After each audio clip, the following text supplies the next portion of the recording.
That's definitely not a fungus. You were bleeding because you had 13 pieces of bone in your digestive tract. We think you have pica, a craving for non-food items that's caused by a chemical imbalance. I kind of volunteered to eat them. What? Why?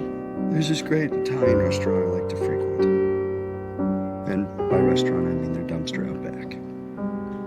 The cook is kind of a friend of mine. He challenges me to eat stuff.